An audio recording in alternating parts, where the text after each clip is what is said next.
दिखाता नहीं कि संवेदनहीनता की अति हो गई? देखिए नविका जी, ये घटना बहुत ही दुर्भाग्यपूर्ण है, बहुत ही दुखद है कि जिसमें 11 लोगों की जानें चले गई।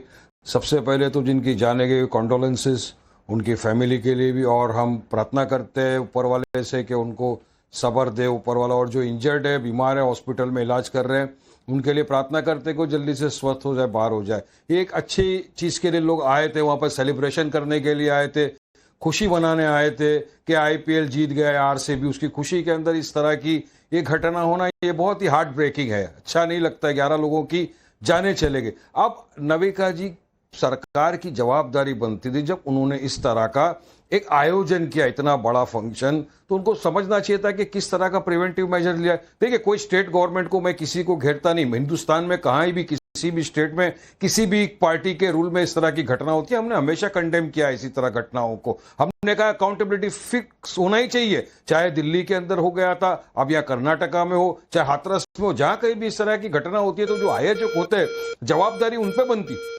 जो आयोजन किया था उनको पता होना चाहिए था कि 40,000 की कैपेसिटी है, 1.25 लाख लोग आ गए, तो किस तरह से हम उसका प्रबंध करेंगे, बंदोबस्त करेंगे। आज 11 लोगों की तो बेकसूर मासूम लोगों की तो जान चले गई ना। तो हम तो चाहेंगे कि जब तक अकाउंटेबिलिटी प्रॉपर से फिक्स करके लोगों को सजा नहीं मिलेगी तो हमारे देश में होता रहेगा। हमने देखा दिल्ली के अंदर किस तरह से घटना हो गई, बेचारे स्टेशन पे खड़े थे, कितने लोगों की जाने चले गए। यहाँ तो सब आए थे वहां पर जाने के लिए और बोलते हैं कोई स्लैब पड़ा था, कोई गिर गया। नहीं, जो भी हो उसकी पूरी तरह से जांच पड़ताल होनी चाहिए, इंक्वायरी होनी चाहिए, अकाउंटेबिलिटी फिक्स कर रहे हो, वरना तो हर बार होता रहेगा। बेचारे बेकसूर जो लाइन में खड़े, डर लगे उनको भी कि क्या हो जाएगा कल हमारे साथ।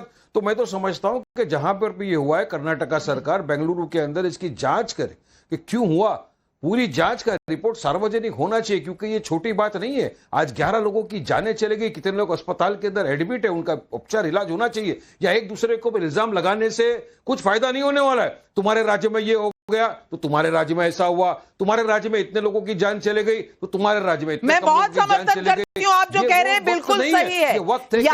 यहाँ सिर्फ उंगली दिखाई जाती है। अरे हमसे सवाल क्यों पूछ रहे हो, पहले पहलगाम का जवाब दो, पहले हाथरस का जवाब दो। ये बिल्कुल सही नहीं है ऐसे वक्त में। लेकिन अवनीजेश जी, मैं ये भी पूछना चाहती हूं कि कांग्रेस पार्टी तो बिल्कुल कोई मौका छोड़ती नहीं है, चाहे वो कुंभ हो, चाहे वो नई दिल्ली का रेलवे स्टेशन हो, कभी कोई मौका नहीं छोड़ा। लेकिन आज मैं पूछना चाहती हूं, पहले विधान सौदा में एक कार्यक्रम हुआ, उसके बाद बस में पूरा रोड शो होना था, उसको कैंसिल किया गया क्योंकि अंदेशा था कि ज्यादा लोग आ जाएंगे। तो प्लेयर्स को तो बचा लिया, उनको बस में रोड शो में नहीं ले गए, लेकिन जो आम जनता थी उन तक कोई खबर नहीं गई कि रोड शो नहीं होने वाला, वहां तक कोई खबर नहीं गई। इसीलिए लोग सड़कों पर उमड़े, इतनी भीड़ बची। सब जब पता चला कि स्टेडियम की तरफ प्लेयर्स चले गए हैं तो उस तरफ जाने लगे, जब ये भगदड़ मची है। मैं पूछना चाहती हूं, किसकी गलती है? नाविका जी, यहां बैठ करके सूखी संवेदना जाहिर कर देना और लगातार ऐसी घटनाएं होते रहना, ये एक ऐसा बन गया है हिसाब किताब कि समझ में नहीं आता कि आज तक किसकी जिम्मेदारी फिक्स हुई है। ये सरकार का फंक्शन था, डिप्टी चीफ मिनिस्टर वहां थे, चीफ मिनिस्टर भी हो सकते हैं। हाथरस में कोई सरकारी कार्यक्रम नहीं था, यह सरकारी कार्यक्रम था। ये सरकार थी, यहां पर सरकार को मालूम होना चाहिए था कि कितनी एम्बुलेंस होनी चाहिए थी। एसओपी होता है ऐसे ऐसे कार्यक्रम का, एसओपी होता है, क्या एसओपी वो किया गया, फॉलो किया गया, पहली बात। दूसरी बात, एक दिन का कार्यक्रम था, 2 घंटे का।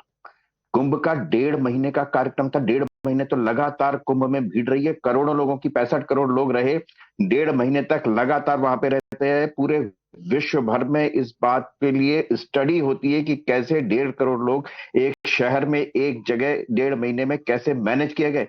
और यहां पर सवाल उठाते रहे, लोग गिनते रहे कि कैसे गिने हैं, एआई से कैसे गिने, उससे कैसे गिने। क्या लोगों ने तो यहां तक कर दिया था नाविका जी कि एक दिन में इतनी ट्रेन चलती है, एक ट्रेन में इतनी सीट होती है, इतनी सीट में इतने लोग बैठते हैं, तो मैक्सिमम इतने लोग आ सकते हैं, इतने लोग आ ही नहीं सकते। जबकि मुझे मालूम है, मैं भी शायद सोचता था कि इतने लोग नहीं आएंगे, लेकिन जब जिससे मेरी बात हुई, कोई परिवार मुझे हिंदू परिवार का ऐसा नहीं मिला जिसके परिवार से कोई ना कोई इलाहाबाद प्रयागराज न गया हो कुंभ में। तब मुझे लगा कि वाकई ये वहां पर ऐसा होगा। और जो लोग गए उन्होंने वहां पर सरकार की बिना किसी इफ एंड बट के तारीफ की कि बहुत बढ़िया व्यवस्था है। पुलिस वालों ने जरा सी भी कहीं भी किसी भी तरीके की हार्शनेस नहीं दिखाई। लेकिन नाविका जी, एक अजीब सी बात पिछले दिनों चल रही है कि विपक्ष को तो सवाल पूछने का हक है, विपक्ष को सवाल पूछने का हक है, जरूर करे, लेकिन जीत में भी सवाल का हक पूछने का है। भारत चौथी अर्थव्यवस्था बना तो किसी का कोई बधाई नहीं आई, कहा कि नहीं जीडीपी में देख लो जी, जापान से तो हम नीचे। ये नहीं देखा कि जापान का बिल्कुल हर चीज में मीन मेक निकालना। और दूसरी बात, तारिक खान साहब, मैं आपसे पूछती हूं, वहां अगर एम्बुलेंस होती तो पुलिस वाले वहां गोद में उठा के लोगों को लेकर जाते, और किस तरह वो भाग रहे हैं वो तस्वीरें आपको दिख रही हैं। कहीं तो जो सीपीआर है, फर्स्ट एड है, आम इंसान ही देता हुआ नजर आ रहा है। आप देख लीजिए, वहां कोई व्यवस्था नहीं है, कोई पुलिस नहीं है, लोग ही एक दूसरे को बचा रहे हैं। मैं पूछ रही हूं कि कहां थी एम्बुलेंस? कोई स्टैंडर्ड ऑपरेटिंग प्रोसीजर था या नहीं था?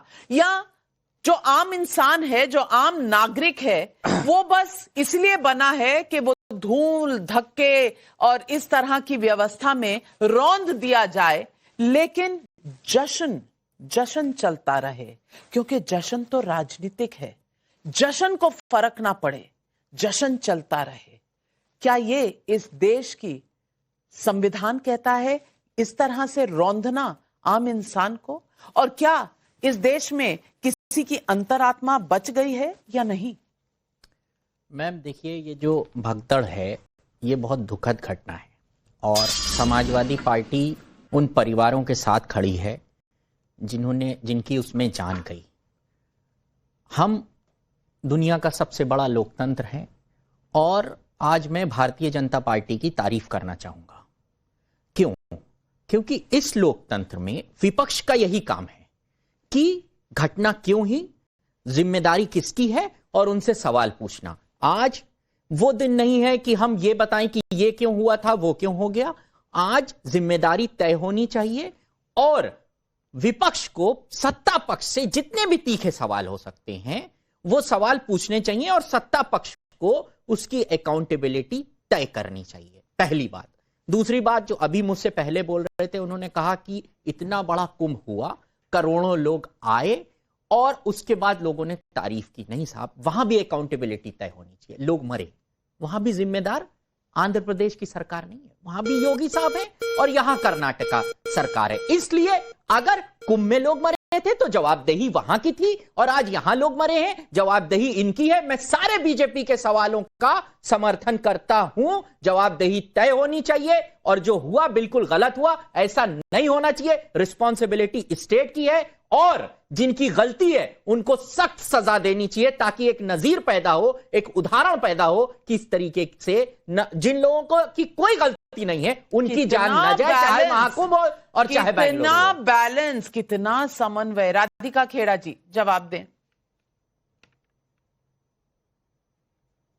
देखिए, बार बार ये बोला जा रहा है कि जिनकी गलती है, ये स्टेट स्पॉन्सर्ड प्रोग्राम था। उप मुख्यमंत्री वहां पे बैठे हुए थे, आप नाम क्यों नहीं लेते? बोलते क्यों नहीं डीके शिव कुमार को तुरंत इस्तीफा देना चाहिए, और मुख्यमंत्री को, सिद्धरमैया जी को तुरंत इस्तीफा देना चाहिए? क्यों नहीं बोलते राहुल गांधी को फोन कर लगा के अखिलेश यादव जी? वैसे तो अखिलेश यादव जी तुरंत ट्वीट करते हैं, और यही जो सपा के प्रवक्ता आज आपके साथ